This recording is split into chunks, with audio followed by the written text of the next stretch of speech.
Hello students, welcome back. My name is Nitish Verma. I hope you guys are fine. तो students देखो, आपको याद होगा last class में हमने न्यूमेरिकल्स करे थे, कुछ टेक्स्ट बुक के सॉल्यूशंस किए थे और कुछ और इंपॉर्टेंट क्वेश्चंस किए थे जो आपके एग्जाम बोर्ड एग्जाम्स के अंदर काफी इंपॉर्टेंट पॉइंट ऑफ व्यू में आते हैं। ठीक है स्टूडेंट्स, अभी मैं ये नहीं कहूंगा कि इसके न्यूमेरिकल्स हमने पूरे कंप्लीट कर लिए। अभी हमारे पास न्यूमेरिकल सेक्शन और सारा है, क्योंकि इसके न्यूमेरिकल मैंने आपको कहा 12 मार्क्स का चैप्टर है। तो ये 12 मार्क्स का चैप्टर है, तो जैसे मैंने नेशनल इनकम में आपको बहुत मल्टीपल क्वेश्चंस कराए थे, जिससे कि हर एक फॉर्म आपके दिमाग में मैंने बैठा दी थी। तो सिमिलरली स्टूडेंट्स क्या करना है, सिमिलरली आपको दोबारा से क्या करना है, इसके भी न्यूमेरिकल्स करने हैं। बट आज पहले मैं कंटिन्यू कर रहा हूं एक नए टॉपिक के साथ। पहले मैं आपको एक नया टॉपिक क्लियर करूंगा जो आपके एग्जाम पॉइंट ऑफ व्यू से बहुत ज्यादा इंपॉर्टेंट है। ठीक है, मतलब आप कह सकते हो कि जब इस चैप्टर को 12 मार्क्स की वेटेज दी गई है तो आपने तो बहुत सारी चीजें पढ़ ली 12 मार्क्स के हिसाब से, लेकिन अगर मैं उनमें वेटेज दूं, उस 12 मार्क्स में से टॉपिक को वेटेज दूं, तो जो टॉपिक अब हम करने जा रहे हैं उसकी वेटेज बहुत ज्यादा है। मतलब उसके चांसेस एग्जाम में आने के कंपैरेटिवली बाकी टॉपिक से ज्यादा है। जैसे एक इन्वेस्टमेंट मल्टीप्लायर है जिसको आप 99% मान के चलो, उसका जो क्वेश्चन आपके एग्जाम में आ सकता है इस चैप्टर में से। सिमिलरली जो अब हम टॉपिक पढ़ने जा रहे हैं, ठीक है, वो भी आपके एग्जाम में 99% चांसेस है कि उसका कोई ना कोई पार्ट किसी ना किसी फॉर्म में आपके एग्जाम में आ सकता है। तो इसलिए टॉपिक को बहुत ज्यादा ध्यान से स्टूडेंट्स आपने क्या करना है, समझना है, केयरफुली समझना है। अगर कुछ समझ में नहीं आता है, कुछ भी थोड़ी सी भी दिक्कत होती है, बार बार रिवाइंड करना, समझ में आ जाएगा। बाकी मेरी पूरी कोशिश रहेगी कि एक सिंगल स्ट्रोक में आपको चैप्टर समझ में आ जाए। तो स्टूडेंट टॉपिक जो अब हमारे पास है वो क्या है, वो है एक्सेस डिमांड। पहले हम बात करेंगे एक्सेस डिमांड की, फिर हम बात करेंगे डेफिशिएंट डिमांड की। ठीक है, पहले हम बात करें एक्सेस डिमांड या फिर एक्सेस डिमांड, या फिर इसी को हम बोलेंगे, इसकी वजह से आने वाले टॉपिक को इन्फ्लेशनरी गैप। ओके, टॉपिक क्या है स्टूडेंट्स, टॉपिक है एक्सेस डिमांड या फिर inflationary gap. Now what do we mean by excess demand और इन्फ्लेशनरी गैप। स्टूडेंट्स देखो, एक्सेस डिमांड में पहले आपको बाद में क्लियर करता हूं। पहले यहां पे इन्फ्लेशनरी गैप लिखा हुआ है, वो भी छोड़ो, पहले एक वर्ड हमारे पास यूज हुआ है, आज हम पहले इसको क्लियर करते हैं। जिसको क्लियर करे बिना आगे बढ़ ही नहीं सकते हम, क्योंकि ये तो सीधा आउटकम हो गया। पहले उसके पीछे की वजह, उसके बैकग्राउंड को तो जान लेते हैं। तो स्टूडेंट सबसे पहले आपको एक वर्ड क्लियर करना है, that word is inflation. Being an economic student आपको इन्फ्लेशन के बारे में तो सबसे ज्यादा अच्छे से पता होना चाहिए। रीजन ये है कि भाई, जैसे मैंने क्या कहा था, मैटर नहीं करता जो हम पढ़ रहे हैं वो एग्जाम में कैसे यूज हो रहा है, मैटर ये करता है कि जो मैं पढ़ रहा हूं whether I am able to relate it और नॉट। क्या मैं उसको प्रैक्टिकल वर्ड से रिलेट कर सकता हूं, या थ्योरी के तौर पे बस पढ़ो और भूल जाओ। नहीं स्टूडेंट, ये वर्ड मेरे ना बताने से पहले भी आपको बहुत अच्छे से पता था कि भाई इन्फ्लेशन नाम की कोई तो बला होती है, जिसे हिंदी में हम महंगाई बोलते हैं। तो इन्फ्लेशन कुछ तो होता है। अब बात करते हैं इन्फ्लेशन होता क्या है। पहले एक लेमैन पॉइंट ऑफ व्यू की बात करता हूं, फिर मैं इकोनॉमिक पॉइंट ऑफ व्यू में आऊंगा। एक लेमैन पॉइंट ऑफ व्यू में स्टूडेंट्स इकोनॉमिक इन्फ्लेशन का मतलब क्या है, उनका मानना यह होता है कि अगर प्राइसेस बढ़ जाएंगे तो that will be termed as inflation. अगर कीमतें किसी चीज की बढ़ रही हैं तो उसे क्या कहा जाएगा, उसे इन्फ्लेशन कहा जाएगा। ये किसका point of view students, this is a layman's point of view. But हम लेमैन की बात नहीं कर रहे, अब हम इसके इकोनॉमिक्स को जानते हैं। स्टूडेंट्स एक लेमैन के पॉइंट ऑफ व्यू में इन्फ्लेशन क्या है, प्राइसेस का बढ़ना। इकोनॉमिक्स क्या कहता है, इकोनॉमिक्स कहता है कि अगर किसी भी चीज का प्राइस सडनली बढ़ जाए या किसी चीज का प्राइस सडनली कम हो जाए तो उसको तुम इन्फ्लेशन नहीं बोलोगे। अगर किसी चीज का प्राइस सडनली बढ़ जाए या किसी चीज का प्राइस सडनली घट जाए तो उसको तुम इन्फ्लेशन नहीं बोल सकते हो। ठीक है, वो एक टेम्परेरी फिनोमिना है। याद करो स्टूडेंट, नेशनल इनकम पढ़ाते वक्त मैंने जीडीपी के टॉपिक में आपको depression, recession, inflation, GDP growth, ये सारी टर्म समझाई थी। मैंने आपसे कहा था कि जब कोई भी चीज इकोनॉमिक्स में कंसिस्टेंटली होती है, जब कोई भी चीज इकोनॉमिक्स में कंसिस्टेंटली होगी तभी आप उसे कोई टर्म का नाम दे सकते हो। अगर वो चीज कंसिस्टेंटली नहीं है तो आप उसके लिए कोई टर्म यूज नहीं कर सकते। याद आया, जब हम कह रहे थे कि भाई अगर कोई चीज कंसिस्टेंटली होगी तभी आप उसे क्या बोल सकते हो, तभी आप उसे कोई टर्म बोल सकते हो। अगर वो कंसिस्टेंटली नहीं है तो उसे आप टर्म भी नहीं बोल सकते। ठीक है। तो अब इन्फ्लेशन का मतलब क्या है स्टूडेंट? इन्फ्लेशन का मतलब है it is a situation of persistent rise in general price level, ठीक है। It is a situation of persistent rise in general price level, ठीक है। मतलब जब general price level persistently means consistently बढ़ते जाते हैं, तो वैसी सिचुएशन को स्टूडेंट्स इकोनॉमिक्स में क्या कहा जाता है? वैसी सिचुएशंस को इकोनॉमिक्स में इन्फ्लेशन कहा जाता है, ठीक है। अब ध्यान रखो, मैंने पहले भी क्लियर किया था सर, जनरल प्राइस लेवल और प्राइस लेवल में डिफरेंस होता है। प्राइस लेवल माइक्रो फिनोमेना है, general price level macro phenomena है, राइट। प्राइस लेवल का मतलब है सपोजिटली इस मार्कर के प्राइस का बढ़ना या घटना, ये क्या है? माइक्रो फिनोमेना, ठीक है। और प्राइस लेवल है इस मार्कर के प्राइस का घटना या बढ़ना, क्या है? प्राइस लेवल है, जनरल फिनोमेना है। इस वॉच के प्राइस का घटना या बढ़ना, ठीक है, क्या है? एक माइक्रो फिनोमेना है, ठीक है, प्राइस लेवल है। मैक्रो में आप वैसे ही सोच सकते हो ना कि भाई मैक्रो तो पूरी इकोनॉमी की होती है, तो अगर एक चीज के प्राइस बढ़ रहे हैं या घट रहे हैं उससे मैं इन्फ्लेशन कैसे कह सकता हूं? मैं जब इकोनॉमी को ध्यान में रख रहा हूं तो इकोनॉमी में सिर्फ एक चीज का बढ़ना घटना इन्फ्लेशन नहीं, इकोनॉमी तो एग्रीगेट से बनती है। तो स्टूडेंट्स आपको समझना क्या है? आपको समझना है जनरल प्राइस लेवल के बारे में। किसके बारे में? जनरल प्राइस लेवल के बारे में। As I told you earlier, general price level का मतलब क्या होता है? जनरल प्राइस लेवल का मतलब होता है जब आपके पास एवरेज प्राइस बढ़ रहा होता है कुछ ऐसी कमोडिटीज का जो आपके लिविंग के लिए बहुत ज्यादा नेसेसरी है, ठीक है। जनरल प्राइस लेवल का मतलब होता है उन चीजों का प्राइस का बढ़ना, उन गुड्स के प्राइस का बढ़ना जो मेरे लाइफस्टाइल के हिसाब से बहुत ज्यादा क्या होते हैं? जरूरी, मतलब जिनके बिना काम चलेगा ही नहीं। तो वो जब उनके प्राइसेस बढ़ रहे होते हैं तो उसे स्टूडेंट्स जनरल प्राइस लेवल कहा जाता है। एग्जाम्पल है सर आपके पास, अगर आपकी कंट्री में हाउसिंग बढ़ रहा है, ठीक है, मतलब रेंट वगैरह, इसके अलावा ट्रांसपोर्टेशन, क्योंकि ये भी भाई डे टू डे की नेसेसरी है हमारी आज के डेट में, इसके अलावा एजुकेशन, इसके अलावा क्लोथिंग, इसके अलावा कम्युनिकेशन, इसके अलावा फूड, ठीक है, तो एटसेट्रा। स्टूडेंट्स कुछ ऐसी चीजें होती है जो लाइफ सस्टेन करने के लिए बहुत जरूरी है, ठीक है, जिनके बिना काम नहीं चलता। अगर ऐसी ही चीजें जो लाइफ को सस्टेन करने के लिए बहुत जरूरी है, अगर इनके प्राइसेस बढ़ रहे होंगे, तो उस सिचुएशन को क्या कहा जाता है? उस सिचुएशन को स्टूडेंट्स क्या कहा जाता है? जनरल प्राइस लेवल का बढ़ना। अब स्टूडेंट एक बात और याद रखना, ये हाउसिंग का मतलब है एक ठीक ठाक से एरिया में एक छोटे घर का होना। तुम ये कह रहे हो बंगलो महंगे हो रहे हैं, मैंने आपको पहले ही कहा था कि ऐसी चीजें नहीं जो कि लग्जरी हैं, ऐसी चीजें जो कि नेसेसरी हैं, ठीक है।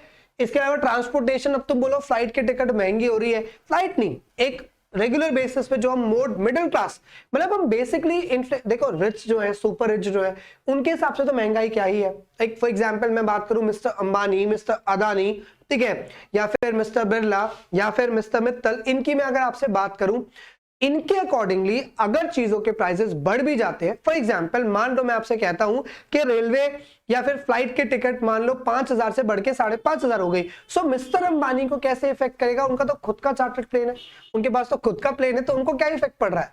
तो जो सुपर रिच कैटेगरी के लोग हैं स्टूडेंट, उनको फर्क नहीं पड़ता। हम जनरल प्राइस लेवल के अंदर किसको देखते हैं? जो मिडिल इनकम ग्रुप के लोग होते हैं, उनके प्रेफरेंस के हिसाब से होने वाले जो गुड्स और सर्विसेज होते हैं, उनके प्राइसेस को देखते हैं, उनकी प्रेफरेंस के हिसाब से। तो आप मिडिल क्लास पीपल हो, मैं मिडिल क्लास पीपल हूं, तो हम बंगलो खरीदने नहीं जा रहे हैं, राइट। हम बंगलो खरीदने नहीं जा रहे कि जो बंगलो बोला गया था 200 करोड़ का, अरे यार वो तो 205 करोड़ का हो गया यार, 5 करोड़ महंगा हो गया यार। जो 200 करोड़ रुपए स्पेंड कर रहा है स्टूडेंट्स, जो 200 करोड़ रुपए स्पेंड कर रहा है, definitely 205 crore doesn't make a difference, great difference for them, right. ये स्टूडेंट हमें याद करना है, ठीक है। तो ये जो हम देखते हैं सारी facilities, housing, transportation, education, clothing, communication, food etcetera, ये जो हम देखते हैं ये एक मिडिल इनकम ग्रुप के हिसाब से देखते हैं, ठीक है। अब ब्रिटिश स्कूल महंगा हो गया, भाई ब्रिटिश स्कूल है वो, ये सारी बातें मैंने आपको पहले समझाई थी, आपको दोबारा बस रिकॉल करा रहा हूं। तो जब स्टूडेंट इनके प्राइस कंसिस्टेंटली बढ़ते जाते हैं Q1, Q2, Q3 तक, उस सिचुएशन को इन्फ्लेशन कहा जाता है स्टूडेंट्स। याद आ गया आपको? बढ़िया, ठीक है। अब आपको समझना है इसकी वजह क्या है। एक बहुत छोटी सी बात में बात करते हैं, क्योंकि बिना वजह के तो हम एक्सेस डिमांड पढ़ ही नहीं सकते। स्टूडेंट्स, अगर मेरी इकोनॉमी अपने एटमोस्ट लेवल की परफॉर्मेंस दे रही है, मेरी इकोनॉमी क्या कर रही है, मेरी इकोनॉमी अपने एटमोस्ट लेवल की जो परफॉर्मेंस है वो दे रही है, मतलब हमने जो पढ़ा था दैट इकोनॉमी जो है ऑलरेडी कहां पे है, economy is already at full employment equilibrium. Economy कहां पे है students? Economy already full employment equilibrium में है। फुल एम्प्लॉयमेंट इक्विलिब्रियम का मतलब क्या था सर? फुल एम्प्लॉयमेंट इक्विलिब्रियम का मोटा मोटा मतलब ये समझ में आया, जहां पे आउटपुट जो होता है इकोनॉमी का वो क्या होता है, वो अपने मैक्स पे होता है, और कंट्री के अंदर जो एम्प्लॉयमेंट होती है वो मैक्स है। भाई फुल एम्प्लॉयमेंट का तो मतलब यही हो गया, एक सिचुएशन जहां पे जितने लोग काम करना चाहते हैं, काम करने की एबल है, काम मिल जाए, तो that is a full employment situation, ठीक है। तो मतलब फुल एम्प्लॉयमेंट है, कंट्री का आउटपुट, कंट्री की employment, they both are at their maximum. ये दोनों अपने कहां पे है?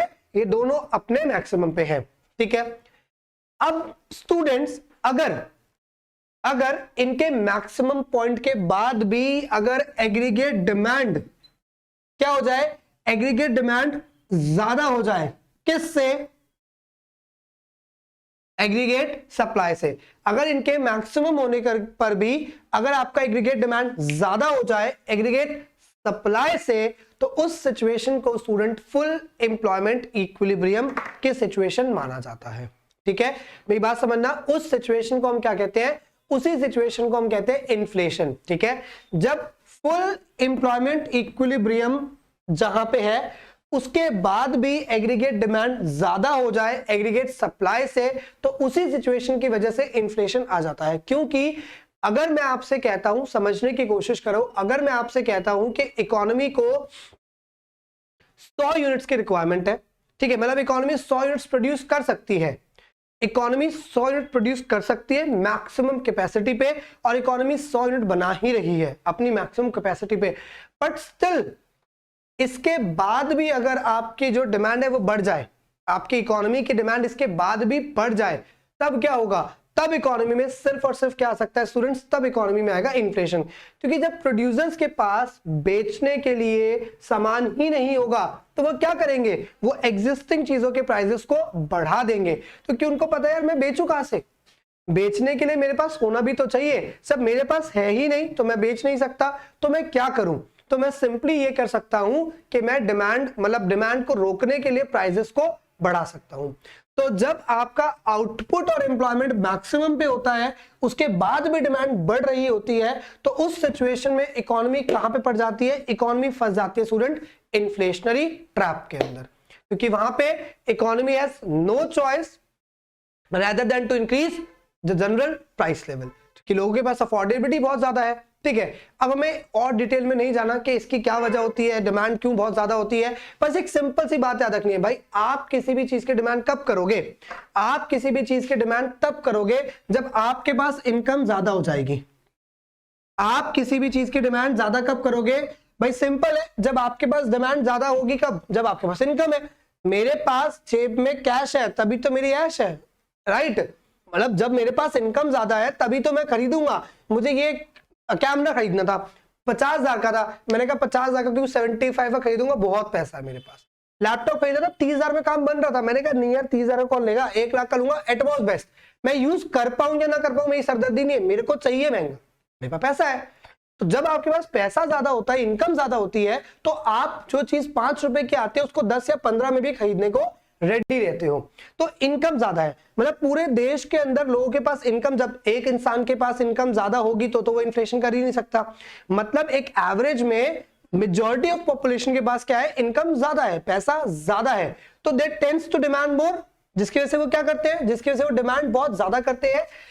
अब इनकम ज्यादा होना इंडिविजुअल के हिसाब से, हर इंडिविजुअल के पास जो इनकम बहुत ज्यादा है उसको मैं collectively macro point of view में देखूं तो मैं क्या कहूंगा, मैं कहूंगा कि कंट्री के अंदर मनी सप्लाई बहुत ज्यादा है। समझे स्टूडेंट्स? अगर मैं इंडिविजुअल पॉइंट ऑफ व्यू पे बोलूं तो इंडिविजुअल पॉइंट ऑफ व्यू मैंने बोला कि इनकम ज्यादा है ना, बहुत सारे लोगों की इनकम ज्यादा है, तो इसका मतलब है कंट्री में मनी सप्लाई बहुत ज्यादा है। मनी सप्लाई ज्यादा कैसे है, आपकी कंट्री 100 यूनिट्स बनाती थी, आपकी कंट्री 100 यूनिट्स बनाती थी और आपके देश में 100 रुपए थे। तो इसका मतलब है, एक बहुत छोटा सा एग्जांपल ले रहा हूं, कंट्री में मनी सप्लाई 100 रुपए की थी, ठीक है, तो इससे क्या हुआ, इससे ये हुआ कि आपकी कंट्री में जो प्राइसेस थे वो एक गुट का कितना था, 1 रुपए, सिंपल है। अभी क्या हुआ, मनी सप्लाई बढ़ गई। स्टूडेंट्स, वो मनी सप्लाई आरबीआई बढ़ा सकता है, वो बहुत सारी तरीके होते हैं, मतलब मनी सप्लाई जो है देश में ज्यादा है। याद करो गवर्नमेंट बजट में मैंने आपको समझाया था, जब गवर्नमेंट को घाटे होते हैं उन घाटों को पूरा करने के लिए गवर्नमेंट नोट छाप देती है। तो जब गवर्नमेंट नई करेंसी प्रिंट करेगी तो घाटा तो गवर्नमेंट को हुआ था ना, देश को घाटा मतलब गवर्नमेंट को घाटा, उसका थोड़ा मतलब है कि प्राइवेट सेक्टर को भी घाटा हुआ है। गवर्नमेंट के बजट में लॉस था, गवर्नमेंट के बजट में डेफिसिट था, गवर्नमेंट ने मोर फंडिंग के लिए नई करेंसी छापी, existing money supply plus money supply बढ़ गई, मनी सप्लाई बढ़ गई, लोगों के पास ज्यादा पैसा आ गया। जब ज्यादा पैसा आ गया तो यहां पे तुमने प्रोडक्शन तो उतनी ही करी क्योंकि रिसोर्सेज नहीं बढ़े, रिसोर्सेज नहीं बढ़े, इंडिविजुअल पार्ट पे इनकम बढ़ गई और इनकम बढ़ के मनी सप्लाई कितनी हो गई, 200। तो इसका मतलब है ऑटोमेटिकली प्राइसेस कितने हो गए, 2 रुपए पर यूनिट। आप समझ रहे हो, इस तरीके से इन्फ्लेशन होता है और इन्फ्लेशन की जो रिस्पॉन्सिबिलिटी है स्टूडेंट, वो आपकी और मेरी है, आपकी और मेरी है और किसी की भी नहीं है। क्योंकि जब हम लोग एक्सेस डिमांड करते हैं, जब हम लोग डिमांड बहुत ज्यादा करते हैं, तब देश में चीजों के प्राइसेस बढ़ने शुरू हो जाते हैं। ठीक है, चलो यहां तक तो बात समझ में आ गई, मतलब इन्फ्लेशन हमें समझ में आ गया। Inflation is the direct consequence of increase in demand due to increase money supply.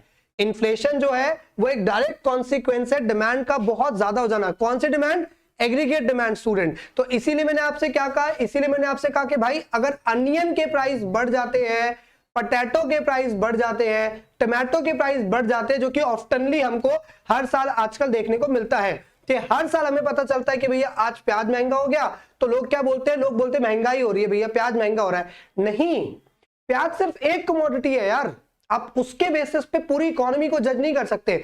जब आप इकोनॉमी की बात करते हो तो आप इन सारे फैक्टर्स को जज कर रहे होते हो, इन सारे फैक्टर्स के प्राइस कितने बढ़ रहे हैं कंसिस्टेंटली।